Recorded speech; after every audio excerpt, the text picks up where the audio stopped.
I am Nick Shell. I am the self-help hacker. I'm gonna make a shorter video this time. Just because I think that's all that needs to be done, because I think it's so challenging of a video it's hard on the ears. I think a lot of people are gonna struggle. They may have watched my other videos of that. I can really dig that. I can pick up what he's throwing down, but then they saw the title of this video, like, oh, I already don't like this video. So I might as well make it short because I think this is that much of a challenge for so many people, but here it is. Nick Shell, the self-help hacker, says, it's impossible to prove a person wrong, yet gain their respect. I think if I'm giving you answers to the test up front, that's one of the fundamental things, and that will save you a lot of time and strife in your life if you know it's impossible to prove someone wrong and still gain their respect. When you're younger, especially if you're male, when you're younger and less experienced in life, you're more eager to figure out what you believe. And therefore, you tend to be more likely to engage in debating people and arguing with them and proving them wrong. Because ultimately, you're eager, you're thirsty, you're hungry for people to respect you. So, if you can prove them wrong, then you think that you're gaining respect from them. Doesn't actually work that way. In reality, yes, life is all about teaching people stuff they were wrong about and didn't know it. But when you're already thinking a debate mindset, I gotta prove them wrong because I'm definitely right, you automatically lose. Now, if you gain the teacher's mindset of, well, I'm pretty sure I know the truth and they don't, but I'm gonna attempt to tell them, teach them, not prove it to them, and if they pick it up, good. If not, it's not my problem. I tried to help them, give them this knowledge, but my life is not affected by another person agreeing with my perspective of things. It's really not, is the thing. We think our opinions and our beliefs matter. They matter to us. They pretty much, your opinion, no one really cares about your opinion. And people didn't like that video when I made it. I'm not afraid of that. I actually lean in towards that because it's so important. We get caught up in that our opinions and beliefs actually matter to the point that, oh, well then, if it matters to me, then it's truth. And if it's truth, I need to make sure that person believes it too. Good luck with that, ultimately, but you're wasting your time. If you're trying to prove them wrong, if you're trying to just teach them, then good, because either way, you win. You tried to tell them, to teach them nicely, say, hey, here's what I've learned. But if they say no thanks, your life's no different. It's okay. But as far as this concept, I have to share this story because this is ultimately what really solidified this concept for me. My old job, a couple years ago, I had men that were older than me. And I happen to know a lot of useless trivia. I just do. And in 2 different occasions, actually, man, I gotta make this 3. There were 3 different men who were older than me over the course of a couple years.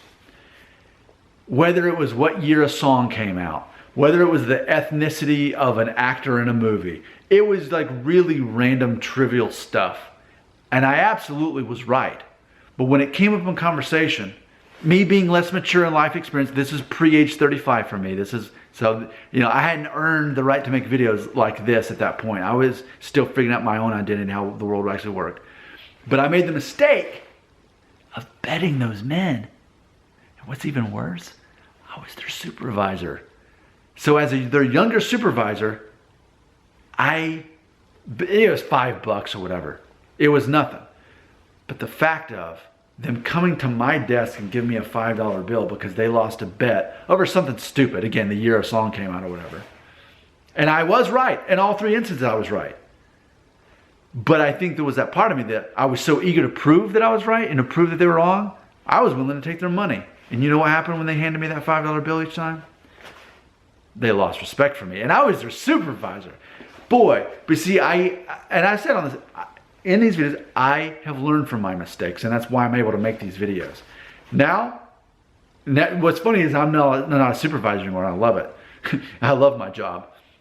But if I was a supervisor, I would never, even playfully, make a bet with someone because I realized my relationship with all three of those men were no longer the same after I proved them wrong.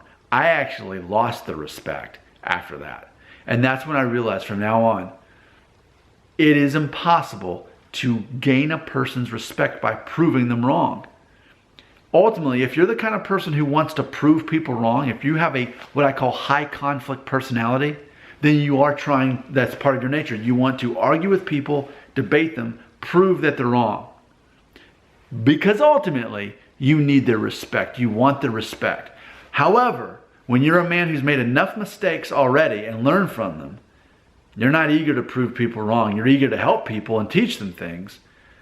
But you also are okay with, if they believe the wrong thing, then maybe we should just let them believe the wrong thing. Especially if you mention it once, just let them believe whatever the thing is. Because ultimately, we're better off having their respect than we are proving them wrong about what year the song came out. And the year actually was 1997, I remember it.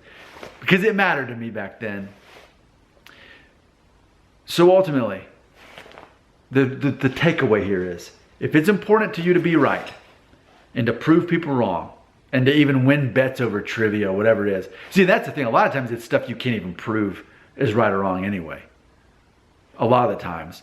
I've learned a lot of times people who get really emotional and angry and want to prove somebody wrong, it's often things that can't even be proven on this earth. I've learned that. But especially for trivia, no matter what it is. What you really want is people to respect you. People respect you when you help them. When you use your skill set to make their life easier or better. That sounds kind of like what this series is. Self-help hacker. Yep, that's exactly what this is. I've learned the importance of helping people, not proving them wrong. Am I going to gain your respect by you watching my videos? Maybe, maybe not. Ultimately, I'm the same person either way. But for some people, I can't help them. Some people needed to hear this. I actually predict this will be a video that definitely gets more thumbs down than it does thumbs up. Because I said that your opinion doesn't matter and neither does mine. I've said that you can't gain a person's respect by... So I've said a lot of things that have triggered people who have less life experience, and automatically that makes me the villain. I'm perceived as the villain, which will be an upcoming video too. Being okay with being the perceived villain. But for now, let's get to that comment section. Remember, it's okay to say whatever you want. But if your comment is intended to be destructive, it makes me think, how do you feel on the inside? Are you still trying to figure out who you are? Like I was when I would bet people and prove them wrong to try to gain their respect subconsciously. And ultimately I got $5 out of it. $5 that I wish I could give back. Your comments belong right here.